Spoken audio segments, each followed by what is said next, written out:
नमस्कार, मार्केट पंचनामा में आप सभी का स्वागत है। मैं हूं सुमित और भारतीय बाजारों के लिए आज एक और दिन जबकि ऐतिहासिक स्तर देखने को मिला, लेकिन एक क्रूशियल चीज आज मार्केट में जरूर रही कि फ्रंट लाइन इंडेक्स में भले आज जोरदार तेजी थी, लेकिन मिड कैप स्मॉल कैप के अंदर आज तेज बिकवाली आते हुए दिखाई पड़ी। हायर लेवल से तमाम मिड कैप स्मॉल कैप आज आपको टूटते हुए दिखाई पड़ेंगे। इसीलिए अगर आप 4 शेयरों को छोड़ दें जिसमें टीसीएस, एचडीएफसी बैंक, रिलायंस, इन 4 हैवी वेट्स को अगर आप देखेंगे तो वहाँ पर तो तेज़ी आपको दिखाई पड़ेगी, लेकिन बाकी जो इंडेक्स के शेयर थे उनमें आज तेज बिकवाली दिखेगी। आप मिड कैप के कोई भी शेयर उठा लीजिए, किसी भी सेक्टर के उठा लीजिए, या तो वो हायर लेवल से टूटे हैं या वो तेज बिकवाली के साथ डे लो के आसपास बंद हुए हैं। तो इस तरह का एक सिनेरियो बनता हुआ दिखाई पड़ा। ऑब्वियस रीजंस भी थे, आज चूंकि एक्सपायरी थी तो मार्केट ये मान के चल रहा था कि थोड़ा सा शायद एक वोलेटाइल सेशन देखने को मिलेगा, वीकली एक्सपायरी थी तो, लेकिन हाँ फ्रंट लाइन में ऐसा कोई खास इंपैक्ट नहीं दिखाई पड़ा। जरूर मिड कैप के अंदर इस तरह का एक मूव आता हुआ दिखाई पड़ा। दूसरी तरफ आज जो एक क्रूशियल पार्ट रहा वो रहा मिसेस बेक्टर के आईपीओ को स्ट्रॉन्ग रिस्पॉन्स आता हुआ दिखाई पड़ा। जब तक लास्ट मैंने देखा था करीब 150 गुना के आसपास वो सब्सक्राइब होता हुआ दिखाई पड़ रहा है। तो एक स्ट्रॉन्ग आंकड़े यहाँ पर भी आते हुए दिख रहे हैं और मार्केट्स में जोरदार तेजी का जो रुख है वो लगातार बना हुआ है। रिकॉर्ड ऊंचाई मार्केट्स में देखने को मिल रही है और साथ ही में अब तक करीब 13 में से जो दिसंबर में 13 सत्र हुए हैं उनमें से 12 ऐसे सेशन है जबकि भारतीय बाजार तेजी के अंदर ही बंद होते हुए दिखाई पड़े। तो एक बड़ी तेजी ऑलरेडी मार्केट में देखी जा चुकी है। तो हो सकता है कुछ हद तक अब यहाँ पर स्लाइटली प्रॉफिट टेकिंग दिखने को मिले, क्योंकि बैंक निफ्टी से जो प्रीमियम है वो भी कुछ हद तक वाइप आउट होता हुआ दिखाई पड़ा है। लेकिन ओवरऑल कैपिटल गुड्स शेयरों में तेजी थी। फाइनेंस, रियल्टी, फार्मा यहाँ पर खरीदारी देखने को मिली। मेटल, पीएसयू बैंक और ऑयल एंड गैस, कुछ ऐसे स्पेस थे जहाँ पे आज के सत्र के अंदर प्रॉफिट टेकिंग आते हुए दिखाई पड़ी। लेकिन बेहतर सत्र फ्रंट लाइन शेयरों के लिए एटलीस्ट खास तौर से आप कह सकते हैं जो कि आज देखने को मिला। चलिए अब सवाल जवाब का सिलसिला शुरू करते हैं। सुबिन तलवार के पास पहला सवाल है टाटा केमिकल्स को लेकर और उनका सवाल है कि करीब करीब 292 शेयर हैं, एक बंद का नजरिया है। आप शायद पुरानी खरीदारी होल्ड करते हैं क्योंकि टाटा केमिकल 292 का तो लेवल पुराना था। खैर, लेकिन आप अगर अच्छा मुनाफा पा रहे हैं तो जाहिर सी बात है बने रहेंगे। कंपनी अच्छी है। केमिकल स्पेस में वैसे भी 3-4 अग्रणी नाम है, उसमें से एक नाम इस कंपनी का भी आता है। तो समय दीजिए, अच्छा अगर मुनाफा आपको मिल रहा है तो पार्शल लेकर निकल सकते हैं, लेकिन फिर भी कंपनी लॉन्ग टर्म होराइजन के लिहाज से भी बेहतर है। तो ऐसी कोई बुरी चीज़ नहीं इस कंपनी को होल्ड करने में भी। अच्छा, आगे बढ़ते हैं। एक सवाल आया है बर्गर किंग पर। थैंक यू कदम साहब, आपने पार्शियल प्रॉफिट बुक कर लिया।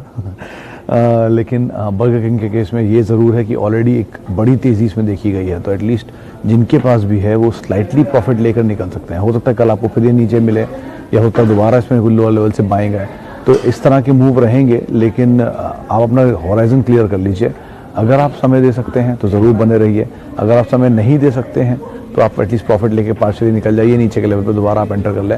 ऐसा नहीं है कि ये शेयर फिर कभी नीचे नहीं आएगा, नीचे आएगा, सब आते हैं। जुबिलेंट फूड भी एक ज़माने में 700 रुपये आया था, तो ऐसा कुछ नहीं है। आप समय दीजिए, आपको सही दाम पर सही शेयर मिले तब आप उसमें एंटर करिएगा। अच्छा, आगे बढ़ते हैं। SBI 450। अरोड़ा साहब बहुत ज़्यादा बुलिश हैं, आप बहुत ज़्यादा ऑप्टिमिस्टिक आपके टारगेट्स हैं, लेकिन हाँ नियर टर्म में एटलीस्ट ये कहना मुश्किल है। PSU स्पेस में सभी का ये मानना है कि बैंक्स में अगर आप जाना चाहते हैं तो SBI एक अच्छा विकल्प है। प्राइवेट स्पेस में अगर आप कोई बैंक चुनना चाहते हैं तो ICICI, कोटक, एक्सिस, HDFC, ये 4 नाम है जिसके साथ आप जा सकते हैं। तो ये रिसेंटली एक रिपोर्ट थी मॉर्गन स्टैनली की, उनके अकॉर्डिंग भी यही व्यू है, तो आप उसको फॉलो कर सकते हैं। करीब करीब 285-300 के आसपास के टारगेट्स यहाँ पर SBI केस में आ रहे हैं। अच्छा, PSU बैंक के केस में भी अरोड़ा साहब यही बात है कि मेजरली सभी बैंक्स आपको नीचे मिलेंगे अपने पुराने भाव से। ऑब्वियस रीजन है कि higher provisioning and all. Value है, लेकिन वो वैल्यू कितने हद तक ड्राइव करेगी, कहाँ तक लेके जाएगी, कहना मुश्किल है। मौजूदा स्तर से पिछले जो लोअर लेवल थे वहाँ से डबल के आसपास स्टॉक हो भी चुके हैं, चलेंगे, लेकिन बहुत ज़्यादा पोटेंशियल या बहुत ज़्यादा लंबे समय के लिए आप इसको एटलीस्ट ना होल्ड करके चलें। ये ना मान के चलें कि इसमें बहुत ज़्यादा कोई बड़ी वेल्थ क्रिएट होगी, बहुत बड़े वैल्यू बाइंग आपको दिख रही है आप किसी भी PSU स्पेस में, क्योंकि जो भी तेज़ी आएगी ऊपर के लेवल पर सरकार इसमें स्टेक सेल कर देगी, या कुछ ना कुछ न्यूज़ आ जाएगा, कुछ ना कुछ ऐसी चीज़ें आ जाती हैं। तो इसलिए आप अवॉइड करें, प्राइवेट के साथ जाएं। अगर आपको नीचे के दाम पर मिले तो कोई भी प्राइवेट बैंक एक अच्छा विकल्प हो सकता है, थोड़ा थोड़ा एक्यूमुलेट कर सकते हैं। आगे बढ़ते हैं। अच्छा, उस्मानी साहब, बर्गर किंग आपने 154 रुपये के दाम पर लिया हुआ है। देखिए साफ है कि ठीक ठाक दाम पे चल रहा था, प्रॉफिट हो रहे थे, आपने स्टॉप पहले तो यहीं यूज़ किया, ऑब्वियसली चीज़ है 60 रुपये की चीज़ आपको 220 रुपये में दिखेगी तो कहीं ना कहीं प्रॉफिट टेकिंग आ सकती है। हो सकता ना भी या 300 पर आए, लेकिन प्रॉफिट टेकिंग की प्रोबेबिलिटी थोड़ी ज़्यादा होती है उस समय पर। तो इसलिए आपको अभी के लिए एटलीस्ट स्टॉप तो मान के चलें, आप अपनी कॉस्ट को या 5 रुपये ऊपर का स्टॉप लॉस लगा के रखें। अगर नीचे मिलता है तो आप निकल जाएं, वो ज़्यादा बेहतर विकल्प रहेगा। लेकिन नीचे मिले तो आप नंबर्स को देख के दोबारा इसमें एंट्री कर सकते हैं, लेकिन डिपेंड किस भाव पे कर रहे हैं उसके हिसाब से आप बने रह सकते हैं। अगर आप फंस गए हैं तो आप ज़रूर इसमें वेट कर सकते हैं, कोई दिक्कत नहीं है। चलिए, बर्गर किंग को लेके ही ज़्यादातर सवाल आ रहे हैं। इनफैक्ट खैर, एक कदम साहब ने सवाल पूछा कि यूनाइटेड ब्रूवरी में इन्वेस्ट करना चाहिए न्यू ईयर के हिसाब से। देखिए कदम साहब, इस कंपनी के बारे में अगर आप थोड़ा पढ़ेंगे तो आपको ज़्यादा समझ में आएगा ये कंपनी है क्या। बेसिकली इंडिया में दो तरह के जो लिकर मार्केट है, चाहे वो स्पिरिट साइड पर हो या ब्रूवरी साइड पर हो, दोनों के की प्लेयर हैं। एक है यूनाइटेड स्पिरिट, एक है यूनाइटेड ब्रूवरीज। पहले विजयमाल्या ग्रुप के थे, लेकिन अब अलग अलग प्रमोटर्स हैं। एक का हेनिकेन है, एक का डियाजियो है। हेनिकेन के केस में वर्ल्ड की लार्जेस्ट बियर कंपनी है और डियाजियो के केस में वर्ल्ड की लार्जेस्ट लिकर कंपनी है। तो दोनों ही कंपनीज अपने अपने स्पेस की लार्जेस्ट हैं। यूके में उनके प्रमोटर बैठते हैं और इंडिया में सिचुएशंस को ईज आउट कर रहे हैं।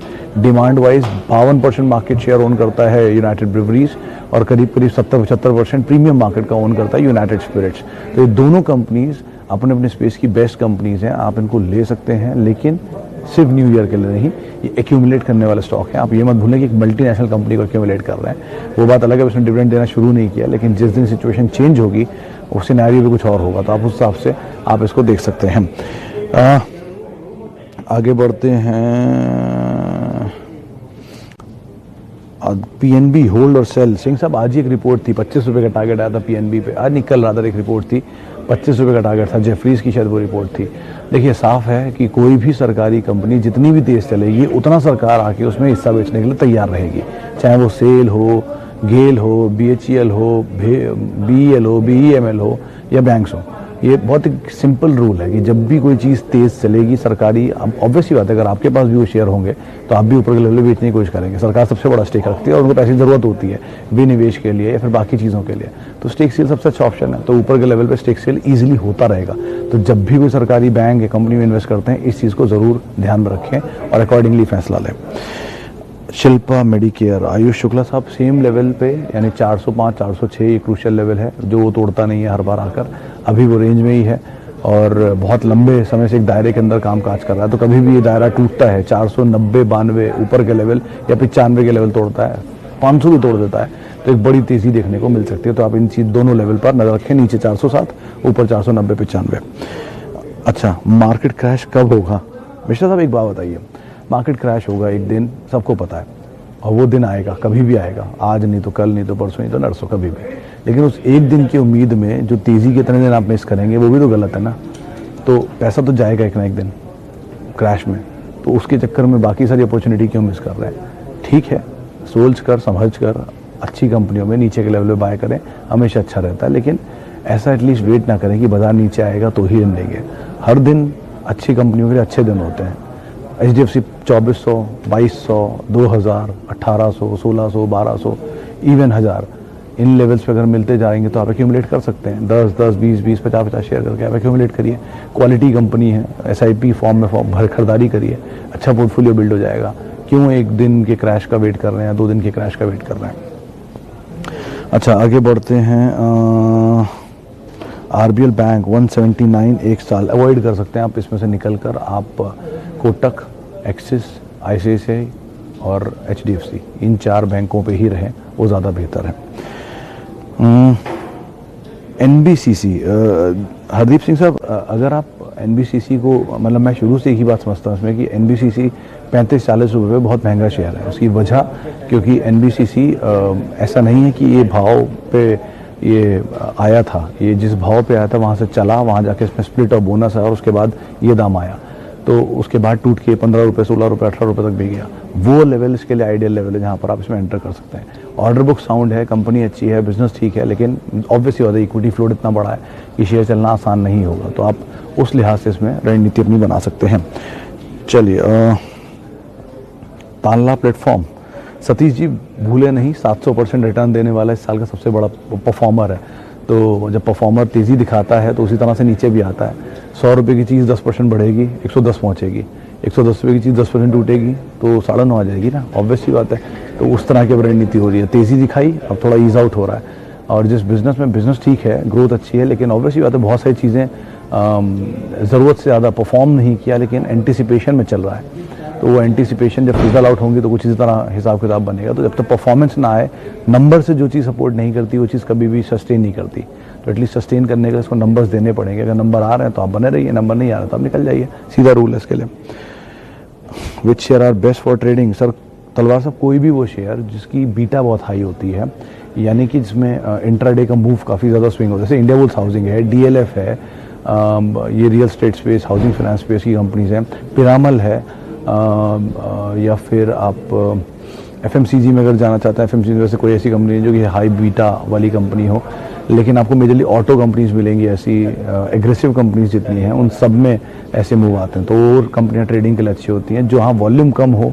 अब जैसे मिसाल तौर पर Procter and Gamble, Novartis, VST industries, इस तरह की कंपनीज जो हैं इनको आप अवॉइड करें, लेकिन वॉल्यूम नहीं होता, आपको ट्रेडिंग के मौके बहुत नहीं मिलेंगे। अच्छा, IRCTC 1 साल के लिए खरीदारी अवॉइड। मित्तल साहब, कंपनी सही है, कंपनी में बुराई नहीं है, धंधा भी ठीक है, कारोबार भी ठीक है, सब कुछ सही है इस कंपनी के साथ, लेकिन अवॉइड की वजह सिर्फ एक ही है कि जब भी तेज़ी आएगी ऊपर सरकार शायद स्टेक बेचने आ जाए, जो भी हुआ भी। OFS आ गया 3 दिन की बड़ी तेज़ी के बाद। तो ये चीज़ें हमेशा ध्यान रखें किसी भी सरकारी कंपनी में इन्वेस्ट करने से पहले। फिर भी अगर आप लेना चाहते हैं तो जाहिर सी बात है, अगर आपको नीचे मिले तो आप खरीदारी कर सकते हैं, कोई दिक्कत नहीं। अच्छा, स्पाइस जेट 92,000 शेयर। जैन साहब बने रहिए, यही राय है, पहले भी थी, अभी भी यही है, इसमें भी और तेज़ी बाकी है, पोटेंशियल है काफ़ी, आप बने रह सकते हैं, कोई दिक्कत नहीं है।